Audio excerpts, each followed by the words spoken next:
பைக்ல வேகமா போனாலும் மெதுவா போனாலும் ஒரே மாதிரி மைலேஜ் கிடைக்குமோ கிடைக்காதோ. ஆனா அல்ட்ரா டியூரா ஃபிளேம்ல அதிக வெப்பத்துல சமைச்சாலும் எத்தனை பர்னர்ல சமைச்சாலும் 70% எரிவாயு சேமிக்கும். வேகமாவும் சமைக்கலாம், காசு மிச்சம். Ultra டியூரா flame. நம்மோட தொடர் எதிர்ப்புகளை மீறி எஸ்ஐஆர் பணிகள் தொடங்கிடுச்சு. மக்கள் நிறைய பேருக்கு எஸ்ஐஆர் பற்றி இன்னமும் முழுசாக தெரியல. இந்த நிலையில் எஸ்ஐஆரை திமுக ஏன் எதிர்க்கிறோம்னு விளக்கவும், நம்ம வாக்குரிமையை எப்படி பாதுகாத்துக் கொள்வதுன்னு வழிகாட்டவும் தான் இந்த வீடியோ. தமிழகத்தில் நடந்து வரும் எஸ்ஐஆர் எனப்படும் வாக்காளர் பட்டியல் சிறப்பு தீவிர திருத்த பணியை திமுக எதிர்ப்பது ஏன்? பாயிண்ட் பை பாயிண்டாக விளக்கி முதல்வர் ஸ்டாலின் வீடியோ வெளியிட்டுள்ளார். எஸ்ஐஆர் திருத்த பணியில் உள்ள சில குழப்பமான அம்சங்களை சுட்டிக்காட்டிய அவர், பொதுமக்களுக்கு ஏதேனும் சந்தேகம் இருந்தால் உதவிக்கு அழைக்கலாம் என சொல்லி ஹெல்ப்லைன் நம்பரையும் அறிவித்தார். சரியான உண்மையான வாக்காளர் பட்டியல் தான் நியாயமான தேர்தலுக்கு அடிப்படை. எனவே வாக்காளர் பட்டியல் திருத்தம் செய்யப்படுறத நாம் எதிர்க்கலை. ஆனால் போதுமான கால அவகாசம் தராமல் எலெக்ஷனுக்கு சில மாதங்களே இருக்கிற நிலையில் இதை அவசரமாக செய்கிறது சரியாக இருக்காது என்பது தான் நம்முடைய நிலைப்பாடு.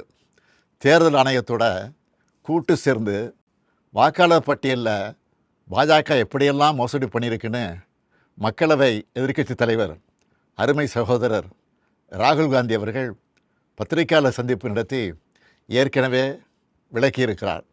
மாண்புமிகு கேரள மாநிலத்தினுடைய முதலமைச்சர் பினராயி விஜயன் அவர்களும் மாண்புமிகு மேற்கு வங்கத்தினுடைய முதலமைச்சர் மமதா அவர்களும் கூட இந்த எஸ்ஐஆரை தீவிரமாக எதிர்க்கிறாங்க.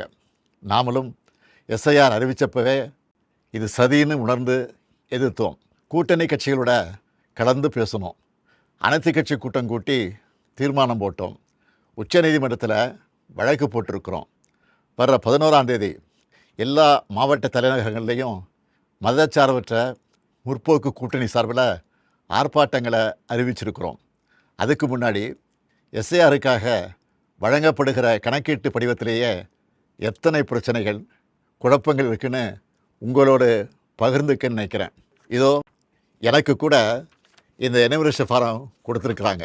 உங்களில் சில கையிலையும் இந்த ஃபாரம் இன்னும் வந்து சேர்ந்துருக்கும். இதில் முதல்ல நம்முடைய விவரங்களை கேட்குறாங்க.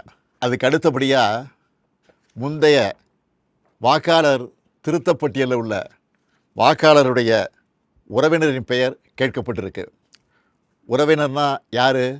அப்பாவா, அம்மாவா, அண்ணனா, தங்கையா, கணவனா, மனைவியா, பசங்களா, யார்? எல்லாரும் தானே வாக்காளர் பட்டியல் இருப்பாங்க. இதில் ஏதாவது தெளிவு இருக்கா? வாக்காளருடைய உறவினர் பெயர்னு சொல்லப்பட்டிருக்கக்கூடிய இடத்துல முதல்ல பெயரும் பிறகு வாக்காளரின் புகைப்பட அடையாள அட்டை எண் என்றும் கேட்கப்பட்டிருக்கு. மூன்றாவதாக மீண்டும் உறவினர் பேர்னு கேட்கப்பட்டிருக்கு.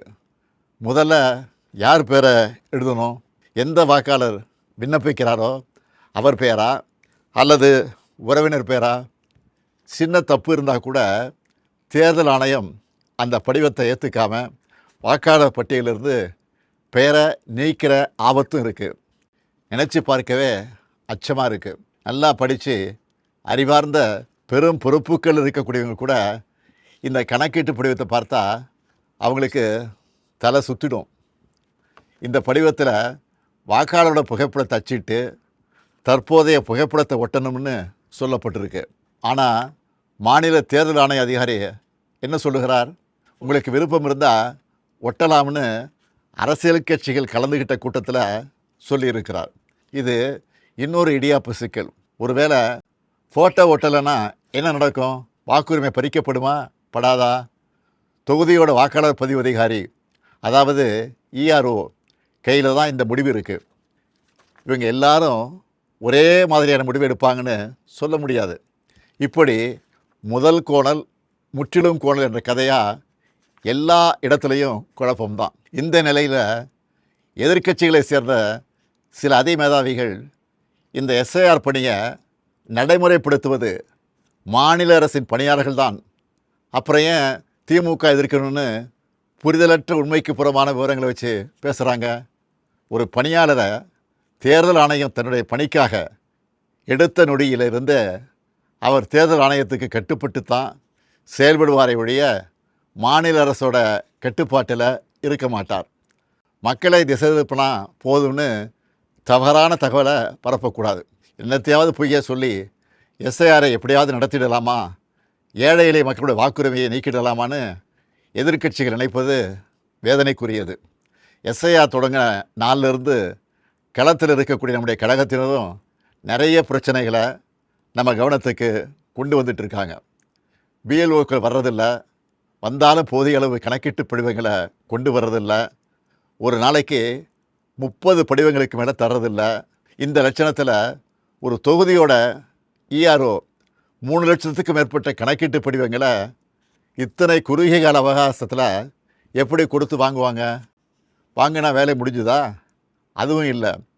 அதை கடினமயமாக்கி ஒரு டிசம்பர் 7ஆம் தேதி வரைவு வாக்காளர் பட்டியலை வெளியிடணும். போகிற போக்கை பார்த்தா எப்படி இதையெல்லாம் செஞ்சு முடிக்க போகிறாங்கன்னு தோணுது.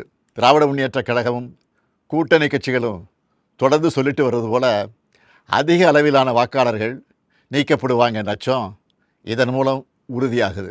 பிஎல்ஓக்கள் தங்களுடைய பணியை சரிவர செய்யலைன்னா இந்த எஸ்ஐஆர் பணியே மொத்தமாக பாதிப்பை சந்திக்கும். பிஎல்ஓக்களும் கட்சிகள் பிஎல்ஏ2க்களும் இணைந்து செயல்பட தேவையான எல்லாத்தையும் தேர்தல் ஆணையம் சொன்னாங்களே தவிர, ஆனால் அப்படி ஒரு சூழலை இதுவரை உருவாக்கவே இல்லை. திமுக பிஎல்ஏ2 தயாராக இருந்தாலும் கூட பல இடங்களில் பிஎல்ஓக்கள் வராமல் இருக்காங்க.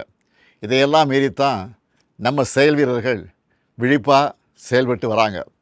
உங்களுடைய வாக்கு நீக்கப்படுமா என்று கேட்டால் அப்படி ஒரு அபாயம் நிச்சயம் இருக்குது, இல்லைன்னு சொல்லிட முடியாது. அதை தடுக்கணும்னா உங்கள் பகுதிக்குரிய பிஎல்ஓ யாருன்னு கேட்டு அவர்கிட்ட இருந்து கணக்கீட்டு படிவத்தை வாங்கி சரியாக நிரப்பி திரும்ப சமர்ப்பிக்கணும். அதுக்கான ஒப்புகை சீட்டையும் மறக்காமல் வாங்கணும். இதுதான் உங்களுடைய வாக்குரிமையை பாதுகாக்கும்.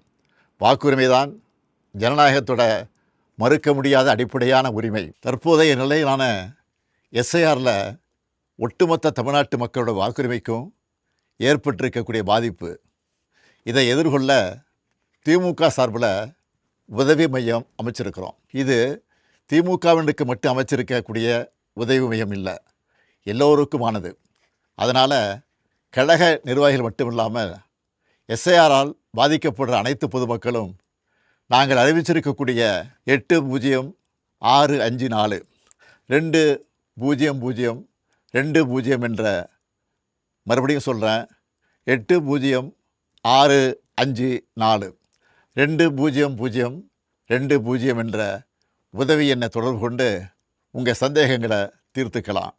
உங்களுக்கு தேவையான வழிகாட்டுதல்களை பெறலாம். தமிழ்நாட்டு மக்களின் வாக்குரிமையை காக்க திமுக உங்கள் தோழனா துணை நிற்க தயாராக இருக்குது. நம் வாக்குரிமையை பறிக்கக்கூடிய ஆபத்து வாசல் தேடி வந்துடுச்சு.